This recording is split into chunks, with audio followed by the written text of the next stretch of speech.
Welcome, No, Barry. thanks, Simon. Thank you very much. Glad to be here again. Yeah, me too. So we had a conversation a couple of weeks, months probably, Yeah.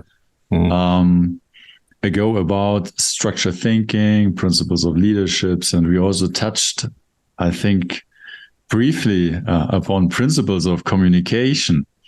And to those of you who have not yet listened to this conversation, it's very, very much recommended. And to introduce you briefly, you are a senior leadership and organization development consultant, business consultant with more than 40 years of experience, and specialization is strategy formulation and implementation, executive development, high performance teamwork and process.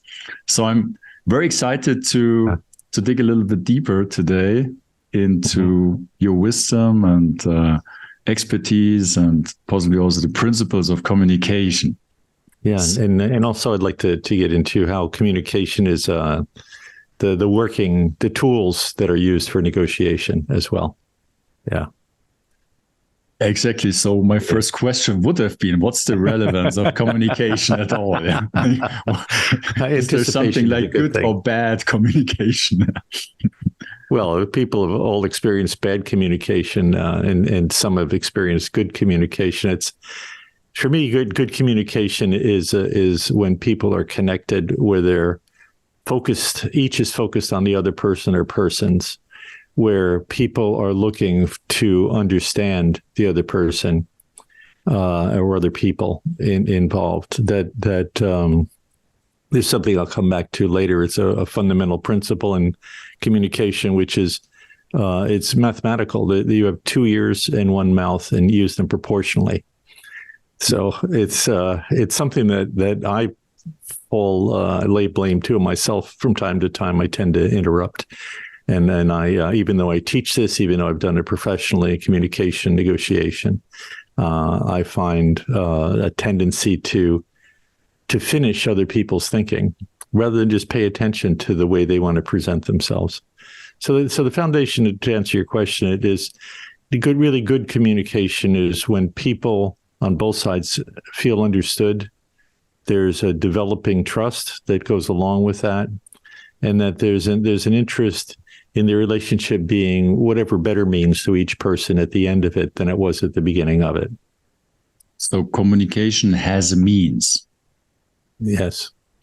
Yeah, it's tools, it's technique. But the underlying values is that it's not just about you, whoever you are, it's about us. It's about we. Both of us are smarter than one of us. In fact, all of us in a team are smarter than one or two of us. So how are you going to find that out? Well, some of the communication foundations about asking questions, demonstrating understanding, etc., really get to that. And you just mentioned questioning. So you mentioned ears before. So a big part of communication seems to be listening and yes, giving your conversation partner the forum or the space to express oneself. So what's the role of questioning? Not only that, Simon, but it's also, see, I just interrupted you. I'm speaking for myself. But the point is, listening is different than hearing. Listening to me is demonstrating understanding. That's considered, the technical term is active listening, which I wasn't doing with you just now. It was a bad example. To get to a good example, I apologize. But the point of active listening is, as I said, to demonstrate understanding, to show the other person not only that you heard them. A lot of people will think they're listening or demonstrating listening when you say, I hear you, or I get it. I don't know when someone says that to me if they actually do. However, if they paraphrase what I'm saying, say, well, the way I understand it is that you said this and this and this, and check that understanding. What I use a phrase quite often, have I got that right?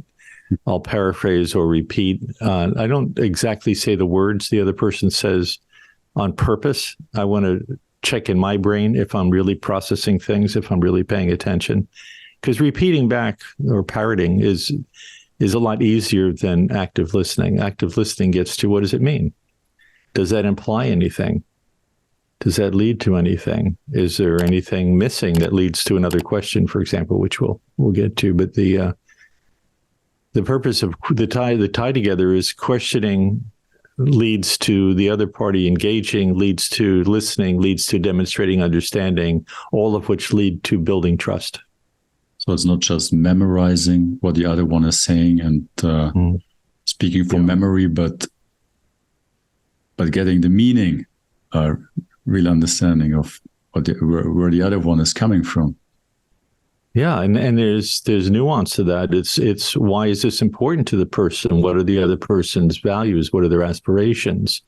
Why is this topic important to them when we get into, well, anything, any kind of communication? Why is this important to this person? Certainly very important when you get to negotiation. So it's not superficial. It's not simply hearing. It's demonstrating understanding. So that then also seems to not make all questions equal. So seems to leading to being very aware or conscious or caring about the question one is asking, to dig into values, aspirations, understanding of the other. But what's your experience with questions? Like, what kind of questions are there? What are... Well, there's fundamentally two general types of question. They're usually classified as open questions or closed questions. Closed questions get a very short answer. How many? Do you agree? I mean, you'll notice lawyers use that a lot when they're trying to cut off conversation. Politicians sometimes do that if they want to move someone in a particular direction. Do you agree or don't you agree, or something like that? And the answer is quite often yes or no, but sometimes it's adequate or inadequate or something very short. Now, closed questions aren't always bad. I'll go back to them in a general case, but there's some good uses of closed questions. If you're in a situation where you really want to know what the other person's thinking or what their motivation is or what they want, and they're not talking, and it's a good idea to get conversation going. One of the techniques is to say, do you agree or disagree? Or do you completely agree? Or are you somewhat agreeing or not agreeing at all with this statement? And once they've picked a place, and I do this with groups as well, I'll have them stand and go to a chart that says completely agree, somewhat agree, don't agree at all.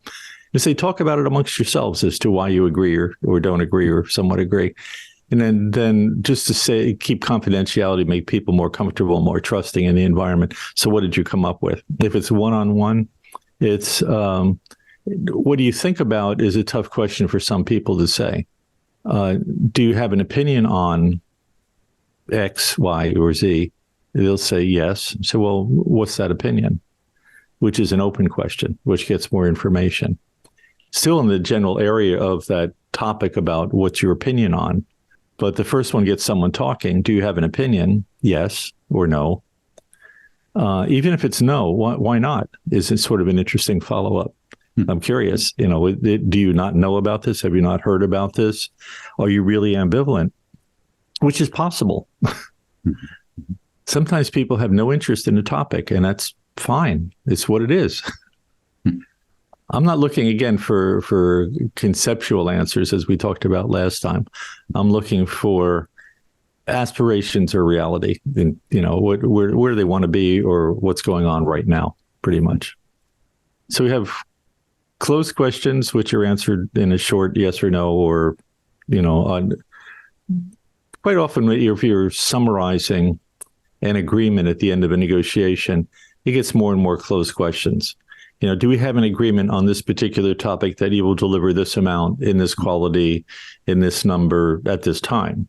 Yes. Okay, fine. We've got that one checked off. For confirmation, it's wonderful. If I want to find out what's the number that's needed, that's in order to get the quality you want, what is the number of these that you'll need is a more open question. Although it might turn into a closed question, depending on how they answer it. Why do you need that number is a more open question. In what way will this be useful? If you have less than that number, what would the problem be? So there's ways to think through the area of response that you're after, and in that general area to construct a question which keeps people on the topic, but allows them to say as much as they want about the topic. So it's focused. Quite often people tell me, well, I have to get this. I don't have time for that stuff. And then they wind up with some version of what I call 20 questions. Is it this? Is it this? Is it this? Is it this? I hate it when news people, interviewers, even the most professional of them and ones I like otherwise, will ask a question and give 3 or 4 possible answers. Mm-hmm. And quite often my tendency is to say, when I've been interviewed like that, I say, none of the above. And sometimes I'll leave them hang for a minute, but that's just me playing. But and I don't do that very often. It's just after a series of those, it gets tiresome. Because if you really want to hear what I'm thinking, maybe that will happen later today. I doubt it. You're a very good interviewer. Yeah, I was rushing, frankly, that I talked over you in my interest to get into the topic, not to talk over you, but in my passion for what we're talking about. And I apologize. Don't worry. For that. No problem at all. Yeah. So closed questions on the one hand, open questions on the other hand, some mix of those, depending on the trust in the relationship, the nature of the engagement. If you're buying something from someone you will never see again in a store, we'll take it even easier. Everybody's been out to dinner someplace or another, hopefully, at a restaurant where you have a menu and stuff. And then some people will ask the question, is this good? And to get an answer, and the waiter or waitress will say, we'll never say no, or rarely will say no. They'll say, oh, yes. A different question is, to get more of an answer, what do people say about this is another way. What's the response that you get from people who've had this is yet a more nuanced way. Or you could start it off with, I like things that are savory and sweet. How does this meet with that in terms of or how is this prepared? What's the chef's favorite dish and why? But it's that, and there are variations of that through any sort of questioning that you want to do. Do you want a yes or no? It saves time, doesn't necessarily get the information you need to make your decision. And frankly, just because somebody else liked it or ordered it or the chef loved it doesn't mean you will.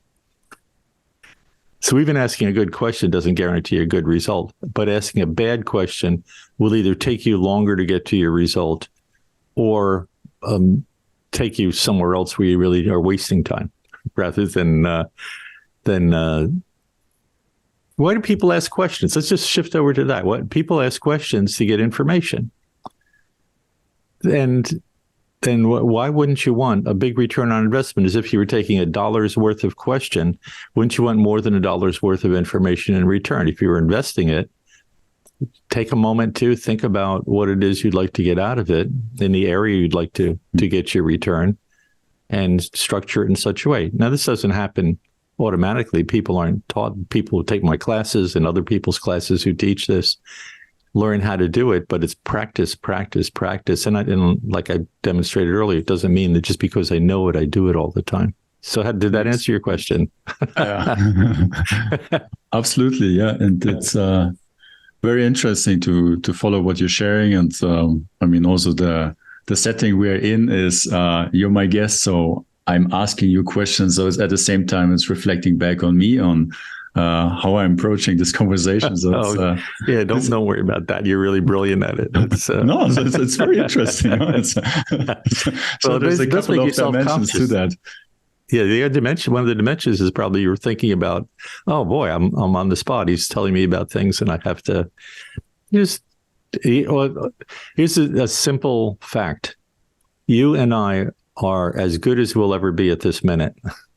And can't be any better than we are at this minute, or any worse for that matter.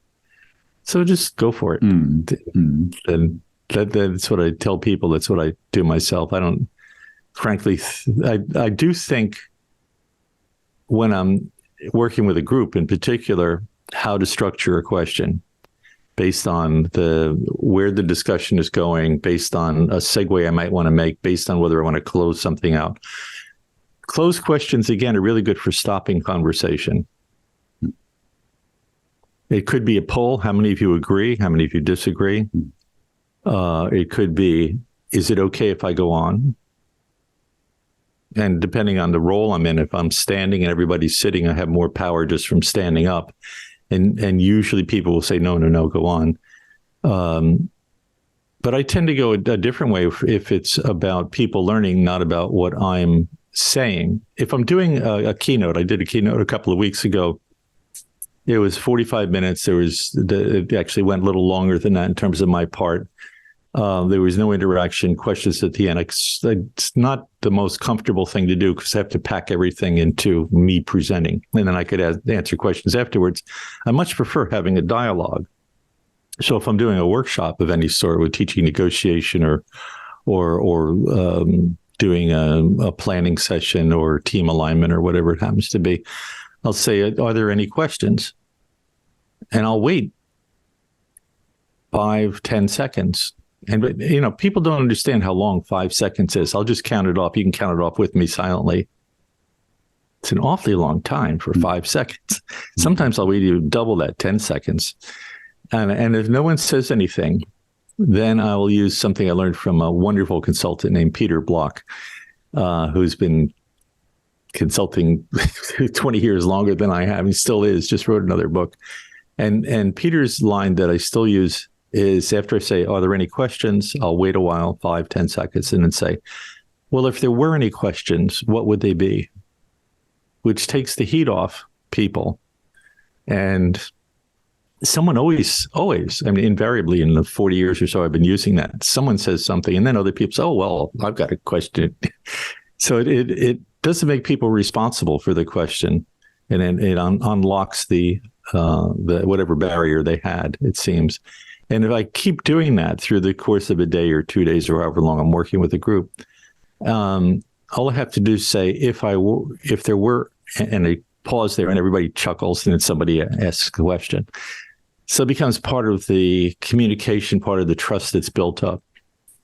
And frankly, it's tougher to do that if you're facilitating a meeting than if you're in a one-on-one conversation, because it's when I'm doing that, I'm dealing with each person as I'm talking to that person and only that person, but I'm making sure I'm covering everybody. If it's a group of 300 or 400, I have to select certain people in the audience I'm paying attention to, but I'm not just moving my gaze around. I'm actually focused on the person. So in terms of questioning, this does get into the conceptual, if there were any questions, what would they be? But it's kind of interesting because people, I found, always have a question. If only, how right is this, or how accurate is this, or how does this apply? So in that case, your question aims at leading your participants in the workshop to come up with questions themselves, but with the intention. Well, they have the questions. It's just it's a release valve. It's like there's pressure there. They have a question, but there's 15 or 20 or 50 other people around, and then I don't. And I used to say there are no stupid questions, but then that puts them into thinking, I must have a stupid question. As I checked that out with some folks. So when you have these questions afterwards, why didn't you say that while I was talking about it? So, well, I thought it'd be a stupid question. So, well, even if I say it's not a stupid question, by putting any questions in the stupid category seems to turn some people off. So I just went to Peter Block's thing, and I still use that, which is great. If there were any questions, I've got a question. And if they don't, frankly, I'm surprised at how I'm connecting or not connecting with them in the next segment to make sure I'm connecting. So they do have questions, because I don't want to be in a position where I'm the teacher, the guru, the expert, and they're just taking in information. I did a session for half a day on negotiation at a clinical research conference for 12 or 13 years, twice a year. There was like 50 to 100 people in there. And then all the rest of the conference was speakers or a panel speaking, and they're taking notes, and at the end they ask questions.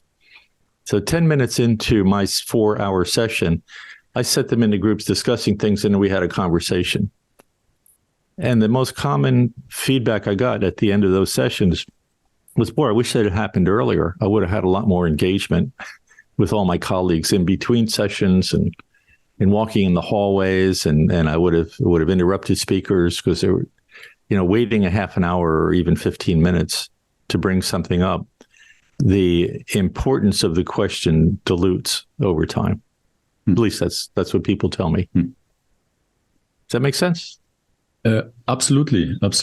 And what I'm understanding, that there is really a science or an art to develop your capacity to question, or to come up with the question which is most useful at the current moment.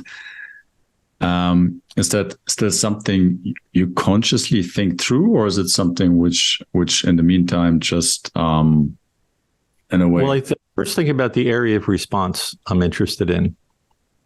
If I'm interviewing, I for a while when I was at Johnson & Johnson, I ran selection interviewing for exempt employees, and I did a lot of interviewing. I taught interviewing there, and I taught at other places, and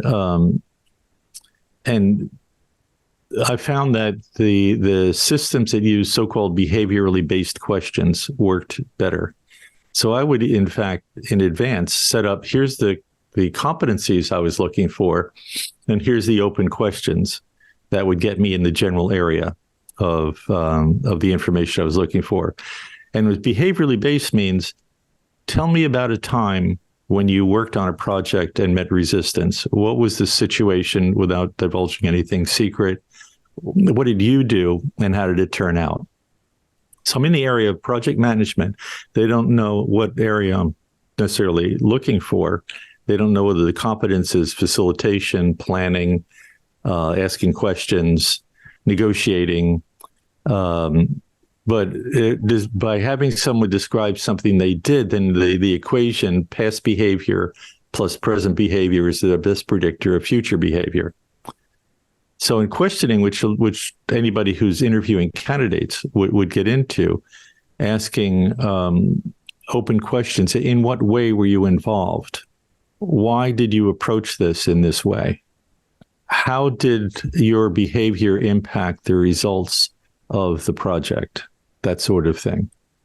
It's a what, where, why, how much sort of areas. How much gets to more of depending on how you phrase it, could be a closed question, open question. How much could be where's adequate stand on the continuum?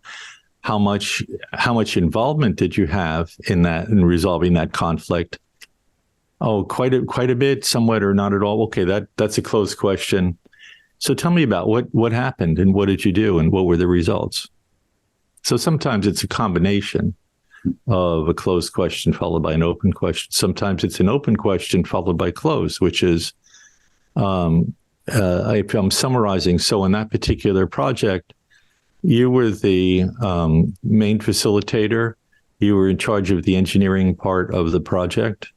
You did the planning from the beginning with 4 colleagues that you worked with, but you were the lead. And the end result of the project was this and this and this. Have I got that right? And there's a yes answer at the end of that. And when do you know that your question has been fully answered? That's a really good question. It's something I challenge people with myself all the time.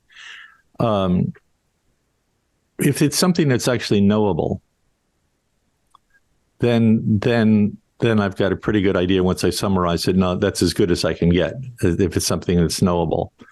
But if someone says, I say, what was your involvement, in this particular project? I was very involved.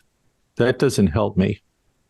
Mm-hmm. Well, I was in from the beginning through the middle to the end, and I had to spend a tremendous amount of time on it. Still doesn't give me what I need. So instead, I can say, tell me more. which is another way of encouraging more information so I can understand. Or I'll say, well, what I've got so far is you had a project, you were somewhat involved in, or very involved in it, and you were in it from beginning to end. What were the things that you were doing? So it's still, well, I don't know what things he was doing, but tell me about things that you were doing.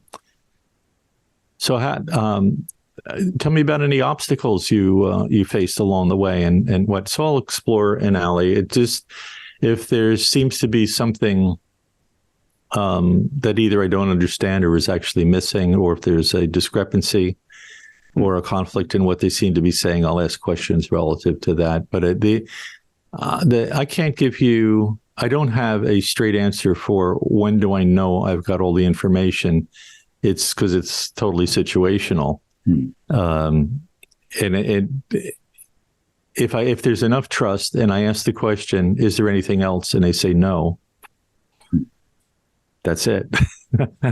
So the intention is to move from vague to as specific as possible, or to get as clear a picture as I can get. Details as needed. Yeah, as whatever's needed for that particular situation. And the foundation is how much we trust each other. That's people who trust each other more share more information. Mm-hmm. They're actually more exposed at the same time. So asking questions and getting a good or comprehensive result has a lot to do with the amount of trust you can build. Now, it's interesting in my experience that asking questions builds trust more than telling or talking about what you want. Mm-hmm. So the Harvard negotiation project, I believe, did a study some decades ago about inquiry and advocacy. Advocacy being what I want, inquiry is what do you want in context of negotiation. And then they found through with the research, I'd have to look it up again. It's been a long time since I even referenced it. They found the simple formula is inquiry beats advocacy in building trust. Asking about the other person, asking about the other party, inquiring beats saying, here's what I want, or here's my demands, or here's what I'd like to have even.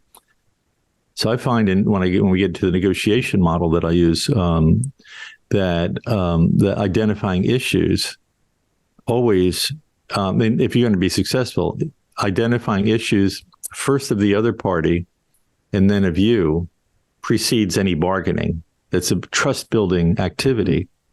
Tell me about, if I was sitting with you and I say, Simon, tell me about yourself. What is it you want? What do you want? If anything were possible, what do you want?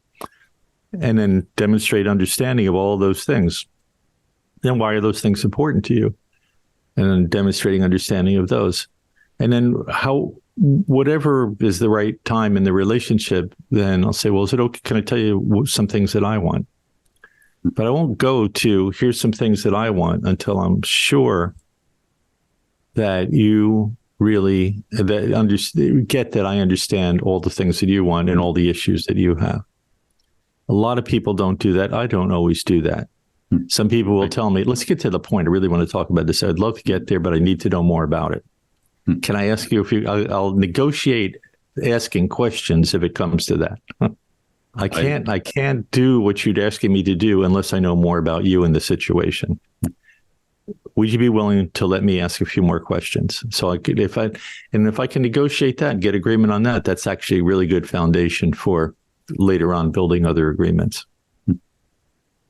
And I could totally see that might be one of the main challenges in a conversation or in communicating with someone else, to get clear on the want of the other, but then also share one's own want, and not either emphasize one's own want or possibly neglect it, or not expressing what oneself wants by just focusing on the other one.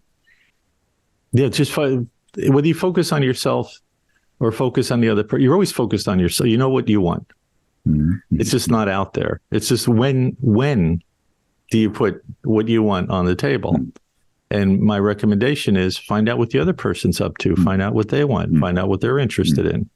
I start off each executive coaching conversation with some version of what's keeping you up awake at night in a cold sweat.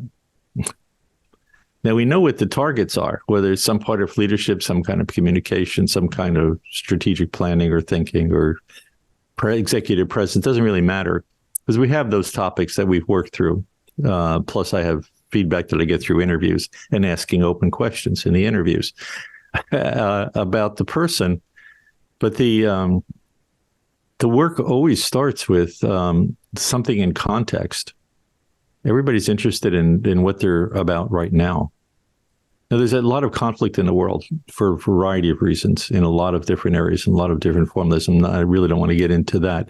What I'm talking about here, just to separate from that, is in business situations, in organizations, in areas in the U.S. in particular, within the U.S., so that understand that in order for what I'm talking about in terms of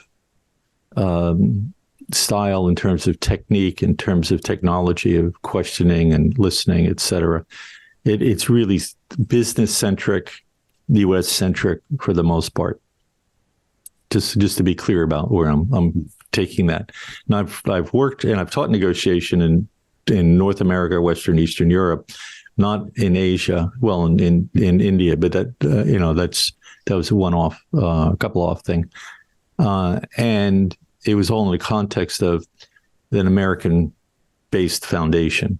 So I'd like everybody who's listening to this to understand that this doesn't work all the time. It's not a magic bullet. Mm-hmm. If you want to get some idea of, not you, but anybody who's listening to this, get some idea of the difference in cultures when it comes to communication and when it comes to negotiation, look up Geert Hofstede. I think I mentioned this last time, Hofstede. It's a Dutch cultural scholar.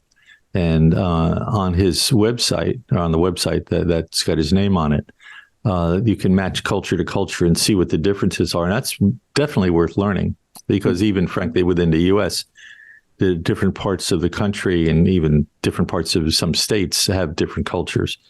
So the structuring of questions, the active listening, it also has cultural elements which are nuanced. And if you want to go there, we can talk about that. But it's not a central thing. I just want people to have the context for what I'm talking about. Makes absolutely sense. And you mentioned negotiation a couple of times. So there seems to be one form of communication. Mm-hmm. And you mentioned a few times. So what would you say? What's maybe a wrong understanding of what negotiation is about, or what are fallacies or things people get wrong about negotiation, and what makes a negotiation truly successful? Mm-hmm. Well, there are a lot of things that can get in the way of negotiation. I don't know that there's wrong negotiation. There's negotiation up till the early 1980s was mostly about give and take, winners and losers. In order for me to win, you have to lose. Mm-hmm. And for some people, I don't even have to tell the truth. I can just tell whatever I want to tell as long as I win. Winning is the thing. Mm-hmm. And it's about my issues, my values, my importance, my power, a variety of things like that. There's a book that came out in around 1980, 81 called Getting to Yes from the Harvard Negotiation Project. And Urey and Fisher were the authors of that. And it's led to a whole series of consultative negotiations, consultative selling. It changed the world in terms of negotiation. It just said, in order for us both to be successful, we have to be willing to at least compromise, if not collaborate on the results. Because if there's a winner and a loser, the phrase I use is people don't get mad, they get even. The people will come back and if it's a contract, look for amendments to the contract, or they will not follow through on what people thought was, well, they thought we agreed to that. Well, that was then, this is now, is what some folks come up with. You can look at U.S. politics as that is a really good example of non-collaborative negotiations. There's winners and losers, and just because you're whoever you are, I have to win. And sometimes it's not even about the content, it's just about winning. Mm-hmm. So what I've been teaching, in fact, I designed a course on that book I mentioned in 1980, 81, for a company that was doing consultative selling, which is how I got deep into the questioning technology. And it's the same in selling, by the way, as it is in any other kind of negotiation. I've had jobs where I've negotiated multi-million-dollar contracts. I've been the business unit manager of a multi-million-dollar company for a very large advertising agency. And in any of those situations, for me, I found the shortest possible, although not necessarily short, trail to success was through compromise and collaboration, through first understanding the other party's needs and interests and values and aspirations before getting into mine. In fact, it was a multi-meeting thing, which happened often if it was a 5-year contract with a hospital buying group, for example, when I was selling contracts for the company I was working with. We had multiple meetings to talk about what's the content, what's the value, how are we going to track this, all those sorts of things. And the first part of any meeting was, here's the agenda for the meeting. Here's what we've covered so far. Do I have these agreements so far right, or the issues so far right, or the conflicts so far right? So it's this update reality, and then move into so the goal for today is whatever it is, and then a question usually. So negotiating. So in terms of a structure, there's traditional negotiating, winners and losers. My way is the way. In order for me to win, you have to lose.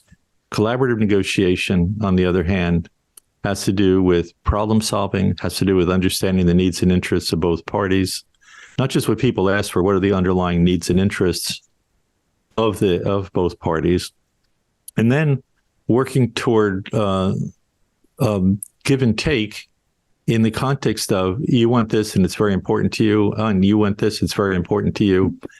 And coming out with concessions that are acceptable to both parties, so that you can eventually reach a settlement or an agreement that will somewhat or totally satisfy the needs of both parties. So that's really contrast. I win, you lose. Both parties are somewhat or completely satisfied. And it's that satisfaction that makes a difference, that builds trust, and is also based on trust. I keep coming back to trust, but it's whether it's high performance teamwork, leadership, negotiation, communication, trust is the central focus. So that's the difference. Pardon. Which also makes a difference between a one-time encounter and a long-term relationship with possibly a lot of negotiations and deals and cooperations in the future coming, if it's mutually beneficial. Yeah. But I mean, I had dinner for the friend of ours moved into an assisted living center, and she invited us over for dinner. And they said, I asked the waitress, of these desserts, I felt like having a dessert that night. Which one do people like? She said, well, this one people seem to like, and this one people seem to like. I said, okay, I'll try this one out. And then she came back later, and I said, how was it? So I'll give you some feedback. It seemed stale. It was dry. I wouldn't suggest recommending this to other people. And she said, I'll bring you another one. I said, no, that's not my point. My point was giving you information so that you had it for someone else. So I could have taken the other dessert, which I didn't want anyway. Or I could have made it a relationship, and I'll never see this person again. But that's the way I try to live my life, is if I'm engaging with someone I may never see again, or whether it's a friend I've had for 50 or 60 years, it's important for me to know what's going on with them and not just what's up with me. If I find myself tending toward what's up with me, if I'm feeling bad about something, if I've got something going on that I have not worked through, I will notice that. And once I figure it out, like I did with you in the beginning, I apologize because that's on me if I don't do what I'm talking about. But I think it's important to have you have the possibility anytime you interact with anyone else to have a relationship, and it may be fleeting and it may be long term, But two of the building blocks are asking really good questions and showing that you understand them. And by the way, the demonstrating understanding does not equal agreement. A lot of people don't get that. I write that as a not equal equation when I'm presenting that. Are you fed up of being paralyzed in a corset of rules and dependencies, seeing no way out because of doubts or senselessness, bumbling along numbly in your job or just toiling away, believing that something is wrong with you, or simply swimming in the conformity soup?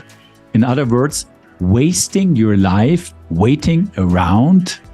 If that's the case, you came to the right place. The Art of Creating workshop is all about waking up from your trance and revealing without doubt the incredibly creative spirit lying within you, reconnecting with your unique intuition and giving you powerful creative tools that empower you to create your life regardless of the circumstances the way you love it. Big words? Yes. But not even close to the reality and possibility of you.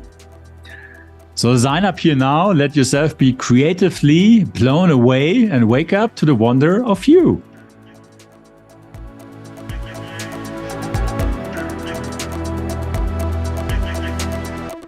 Understanding not equal to agreement. Folks, I think in some cases, go ahead. Pardon. I just wanted to share this because that has been a big aha for myself. Because I equaled in my mind, if I understand someone, I need to agree with them. So I kind of resisted to really put myself into other shoes, because I then kind of imagined I have to agree with them. But that's not the case. No, all you have to do, if you don't have to do anything, first of all, but demonstrating understanding will get you a long way. When later on in the negotiation process, in terms of bargaining, for example, we've done issue identity. We know what the issues are for both parties, and we're bargaining. And we're doing so-called contingent concessions. I'll give you this if you give me that. That's a quid pro quo. This for that in Latin. Now, I want to make sure that the agreement for that exchange, those contingent concessions, is there. I say, I'll give you $50,000 if you give me this piece of property. And you say no. My offer of $50,000 is no longer valid. A lot of people don't get that. I'll get this to you in 2 weeks if you do that. Well, I can't do that. Well, I can't. The 2-week offer I made is no longer on the table. If there's not a match to the concession has not been made. A lot of folks don't understand that as well. And it's not extremely sophisticated. It's just a fundamental understanding of, if in the bargaining phase of negotiation, the person says no to my offer, then the offer is withdrawn from the table. By the way, there's a little aside. This gets to the cross-cultural thing I mentioned. On the table, or putting something on the table in the US means talking about it. Putting something on the table in the UK means we'll talk about it later. Okay. Interesting. Yeah. So it's and across cultures, there are a lot of things like that, and that's why it really complicates things. To think there's a universal way of asking questions. For active listening in the U.S., eye contact is usually a very good thing. In some Asian cultures, eye contact is seen as very disrespectful. Distance is different among cultures anyway. So the thing is that, if you have trust, it's easier to ask questions and get responses. It's also easier to discover conflicts, which is what I'm looking for. Whether it's in a team, whether it's in negotiation, whether it's in communication or negotiations, I really want to know where there are differences, where what I want does not apparently match up with what you want, or where what I want, if I want something, you'll feel blocked from getting something you want. May or may not be real, but if there's a feeling of wanting something and being blocked from getting it, I want to uncover those. I really want to find those out, because they're not going away. They're just uncovered. I haven't gotten to that yet. So there were, I think I mentioned this last time, there are 4 levels of conflict. There are differences in facts, differences in goals, differences in methods or process, differences in values. They're an increasing order of difficulty to resolve. So facts are what's going on, goals are where are we going, methods or process or how do we get there, and values are what's right and what's wrong. And there's three reasons for that. One is, do we have different information? We have the same information, we're looking at it differently, or because of our role. Like I was talking about, I was standing up on big, other people are sitting down. My role as a facilitator, I have more power. People are sometimes intimidated about talking up in that situation. So do you want to get into conflict a little bit? I think that's pretty interesting because what I'm getting from listening to you is the seemingly incredible importance of honesty, of authenticity, of creating trust, and really uncovering like what's real and what's not, and getting to a common understanding through that. Mm-hmm. Yeah, and so the more people trust each other, the more likely you'll get to a really good, acceptable, satisfying common understanding, and not only what's going on. There's a principle for the negotiation I do, by the way, is all based on the work of Ira and Sandy Asherman, who invented the successful negotiator program that I've taught throughout biopharma, pharmaceuticals, biotech companies, device companies. I teach it at the FDA each year. And Ira's stopped teaching it for now, but he gave me the program to carry on. I've been teaching that program with him and then separately from him for the last 30 years. And there's a principle, among others, that Ira and Sandy came up with when they first started the program. The other party is always right.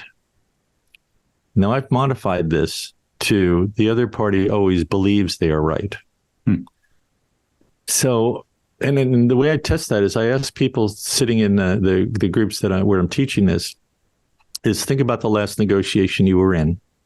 Get a picture of that. Think about you. Think about the other party. There's the question, were you right in your position? And 100% of the people say, yep, absolutely. I said, guess what? The other person you're negotiating with thinks exactly the same thing. So your number one job in negotiation is to find out why the other person believes they're right.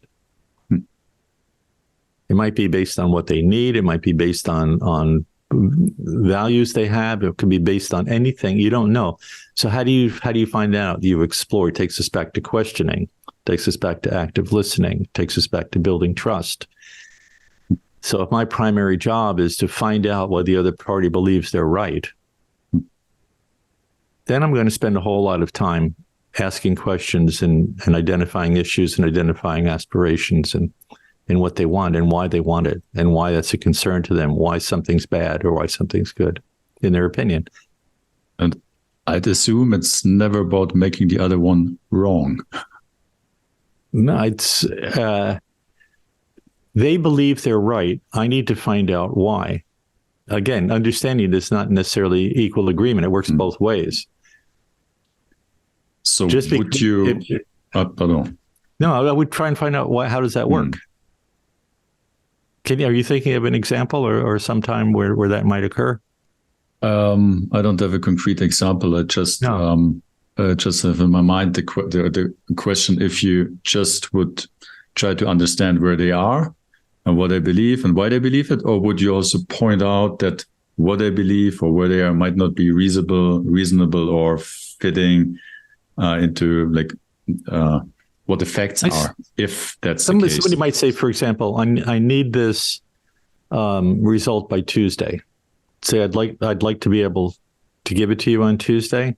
What's the importance of Tuesday?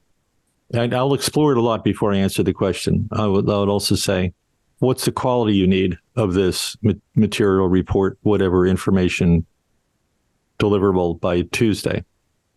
Why did you pick Tuesday? And even though I consult for the last 23 years with corporations, when I used to be inside, the most common answer was, and the common answer afterwards comes easier, is because I wasn't sure they were going to deliver on the Friday before, or that Friday, so I asked for it a few days in advance to make sure I had it in time.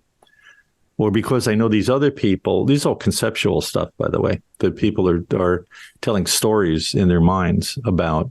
Here's the behavior predictable from someone based on observation, but not knowledge of other people either delivering late or not delivering on time or not delivering quality or whatever. And they have a so-called story, which is something that's conceptual, made up about the other party. So people often push deadlines earlier with the expectation they'll be late, because they're building slack or sandbagging a little bit in their process and asking people for something earlier. So this goes to your question of, do I make someone wrong? I said, no, I'm going to find out why they need it. If it turns out they really need it on Tuesday and I can't deliver it, I'll still tell the truth. I can't get it to you by Tuesday, and here's the reasons. Or I can get it to you if you are willing to pay for a consultant to support me in doing this, and here's what the cost will be, and here's how it'll work. Or I can't get it to you Tuesday, but I can assure you I'll get it to you Wednesday. Does that still fit with the overall project demands? So that's our contingent concessions in the bargaining part there. But I'll go back to issue identification about why is Tuesday important? What other pieces are there in this that you're putting together? Will all the other things you need be ready on Tuesday as well? Closed question, by the way, if I was going with that. So the big answer to your question is I don't confront people except in rare cases. That doesn't mean I don't. Remember, I'm also a martial artist. I think we talked about that before. So if, I always stay engaged when I'm sparring with somebody rather than fighting with someone. I always have to be in the distance where I can get to them, but I don't let them hit me. So always, the point is always staying engaged, staying very close to the other person. And the same is very true in negotiating. You stay very close, build trust, get more and more information, go for understanding why they think they're right. And you got a better chance of having the information to have a solution that will stick. So you mentioned stories or concepts. Mm-hmm. And is it then through questioning that you're kind of exploring what's real beyond the story or the concept? Same thing. There's a case study that I do in the negotiation course where people always have two sets of information. We have one person who is a project lead. First time that person has been the lead of a project. It's important to the organization. The other person is not situated in the same building. For that other person, English is not the first language. The person is a specialist, the best one needed for the project, the only one available. There's distrust between the two of them. The resolution comes from really understanding why is this person not showing up for meetings. One has thoughts in mind. The person doesn't care about this. And even when they're on a Zoom meeting, they don't seem to participate. Well, English is not the first language for the person. It's in the notes for that person. They're telling jokes in jargon and going very, very fast and not waiting for the translations that must happen from English to their language and then back to English again to respond. And most people ignore that person's at the meeting because they're in it virtually.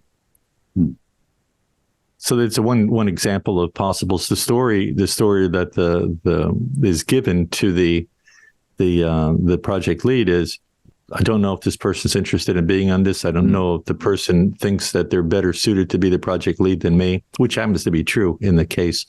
But you don't get anywhere near that if you don't start exploring, why haven't you shown up? Why is it that this report wasn't completed? And it turns out the person had other priorities that were given by the functional area that the person's in that superseded the cross-functional team. And it's very common at least in the pharmaceutical industry, where somebody be on a cross-functional team, they understand what's going on, they make an agreement there, they go back, and their boss in the functional says, no, that's not your priority. You will do this, and not what you promised to the cross-functional team. So, does that answer your question? Yeah, absolutely. Or do you need more? There's always more. Yeah, there is, absolutely. Yeah, it's a very interesting topic to explore. Yeah, so negotiation is one of the vehicles. You guys talked while I should have given you 5 seconds, like I promote. What were you going to say next?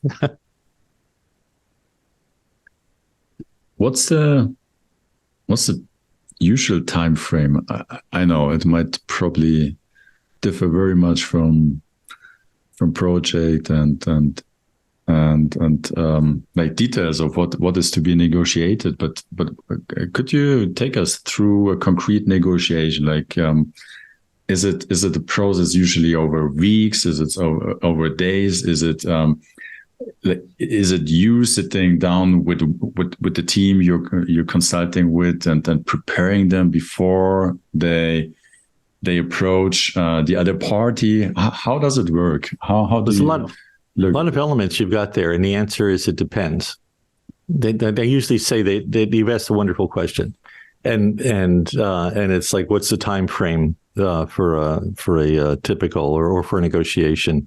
But then the scenarios vary. If it's a one-on-one negotiation for a car, that might be in a couple of hours. If it's a negotiation for a contract for $100,000, it might take a number of meetings. If it's a contract, which I've been in for several $1 million, that takes longer than in terms of due diligence, in terms of other things that have to take place. The process is the same, though. There's planning that goes in. Is it a single person negotiating or a group?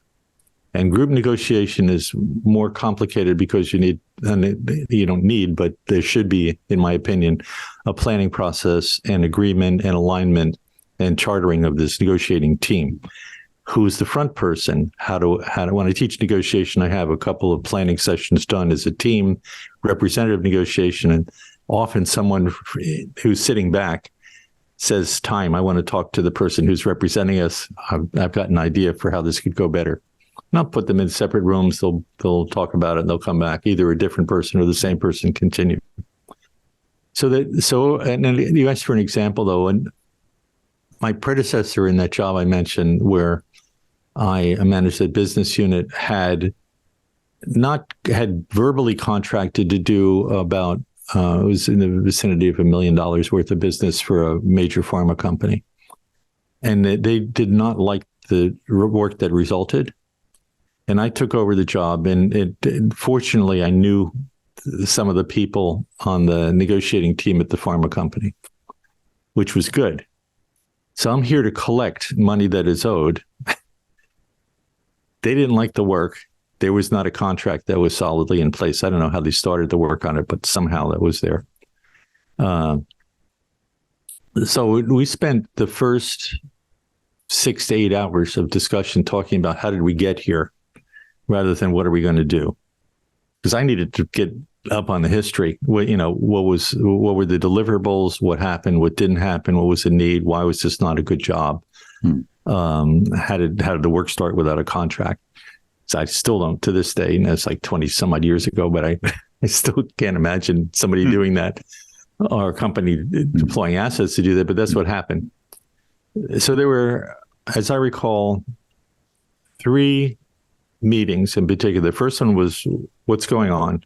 The second one was what are the resolved and unresolved issues, and then the third is monetarily and for future business, which was there's a principle in the Harvard business, the Harvard negotiation project, that they have the Getting to Yes, and they had to put another book, Getting Past No, where they talk about a negotiation pie. And the size of the pie gives you smaller or bigger pieces to cut out. And the principle is by doing issue identification in the Asherman model, you still expand this. Let's talk about this other thing, which is related to the results you're after or you being satisfied, but not what we've talked about before. So in this case, it was future business. It was what can I do for you to have you, first of all, use us again in this capacity, and second of all, have you satisfied with the result of this, so that it'll be easier for us to work together on the next set of projects. So there's a lot of things at stake. It was the relationship as well as getting the money. And I wanted the relationship to be premier. And I told my folks, my boss was the president of the New York business, and I also reported to the head of the healthcare practice. And they both said, get the money, get the money, get the money. And I said, how about future business? Get the money, get the money.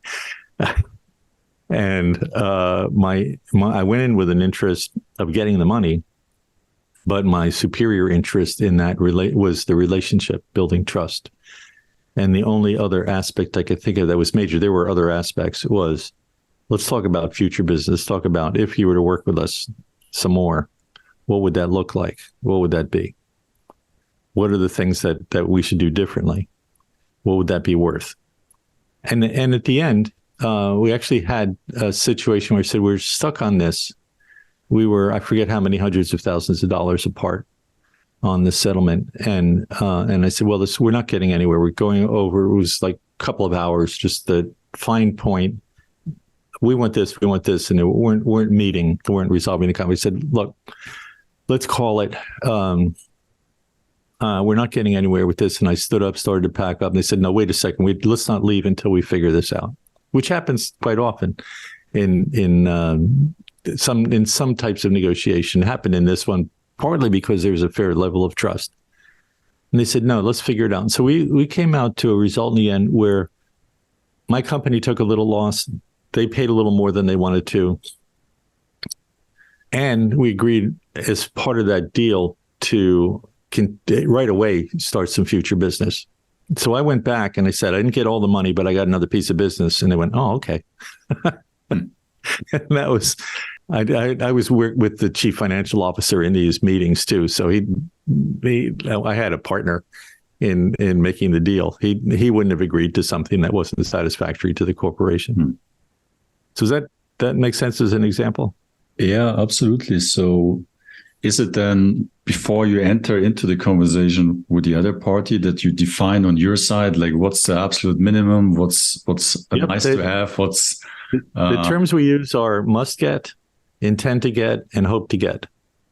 And there's a list there of those. We talk in the planning, there's a whole planning framework, which is what's the level of trust from our side to them? What's the level of trust from theirs to us? What do we want in priority order? What do they want in priority order? What are their biggest issues? Top three. What are our top three issues? On down. And that's at first an assumption because in. you might not necessarily exactly know what they want. So well, you'll find out when you do the planning what you don't know. So here's what we know, and then questions back to where we started with this. Get it? Tell me about other things that are important to you. I know that this operation is critical to the sustainable success of your business. What are the most important issues facing you in that category?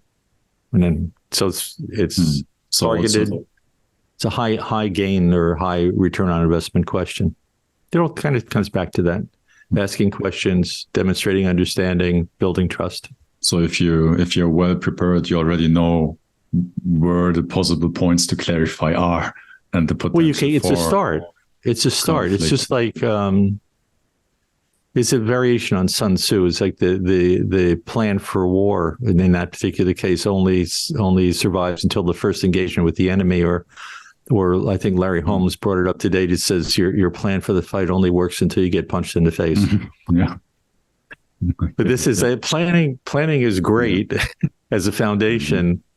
The skills of questioning, active listening, managing conflict, which we haven't talked about a lot this time. Maybe we'll talk about another time. And assertiveness, which we haven't touched. It's like being very clear about, here's what I want. I'm interested in this. I don't like this. I'm uncomfortable with this. Is assertions. versus aggression, which is saying what you want and putting the other person down, or indirect aggressiveness, which is using guilt. It happens quite often with managers and subordinates. Oh, come on, Barry could do that. Why can't you get that done? Or being unassertive, which is acting as if you have no wants, needs, or feelings. So that's a quick preview of that. But it's those four pieces: the questioning, listening to demonstrate understanding, conflict as it arises, how do you manage that, and assertiveness. I leave that to last because people want to talk about what they want. I'll teach it last because that's going to be when you're doing that, it might as well be right, and assertive versus aggressive or indirectly aggressive. Thank you, Barry. That's very insightful. And maybe as a last question, or if there's anything else you want to add, but if you're working with a company or with an organization or as a consultant are involved in a negotiation, is it that you are leading the negotiation, or is it more that you're kind of working with the company or the team to prepare them for the negotiation? Well, I teach negotiation, so I teach people how to do it. When I'm consulting a negotiation, usually it's with a coaching client, and I'll do the preparation, planning, and role play with the person. Okay. So I was working with a chief financial officer of a multi-billion-dollar company, and the question was, where does this, I forget how many millions of dollars thing fall in the balance sheet? And the person he was negotiating with wanted to stick it in a part of the balance sheet in his part of the business, and he wanted it where it was more appropriate in some other part of the general ledger. So we spent probably half a day working out the plan for that and role playing it, and it worked out just fine.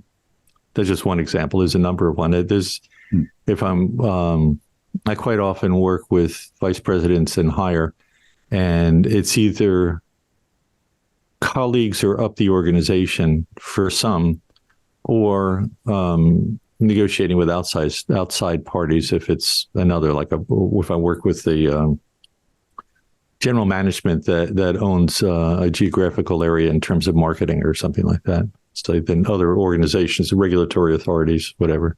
And if I'm teaching it at the FDA, it's how do we deal internally? And I have practice role plays for that. And how do I deal with sponsors, with device companies or biotechnology or pharmaceutical companies? So the short answer to your question is, I do not do the negotiation. I help people prepare for and practice for negotiation. Yeah, thanks, Barry, for giving us a sneak peek into the art of communication, questioning, negotiation. I know that you also, I think, for a while writing a book. Still am, yes. Slowly. You want to say something about that? When do you think it's hard to say. It's been a few years. It's a few years. I'm working. I co-authored with Norman Goldfarb, who used to run the MAGI conference, a model agreement and clinical research conference, and it's sort of on hold at the moment. But the chapters on negotiation and communication, change, leadership, those sorts of things are completed strategy. I did have another half a year's work to do on it, but I'll let you know when it gets close to publication. Yes, absolutely. But it's a lot easier to talk about things than to get them concisely put in a way that gets the message across, but is not way too wordy. As you can tell from talking to me, I tend to be a little wordy here and there.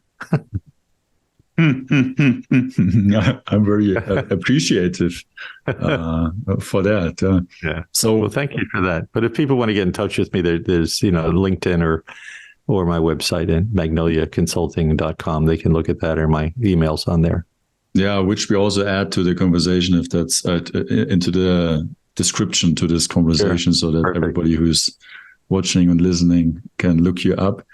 And when your book is ready, we can also add that to the description. We'll talk about that.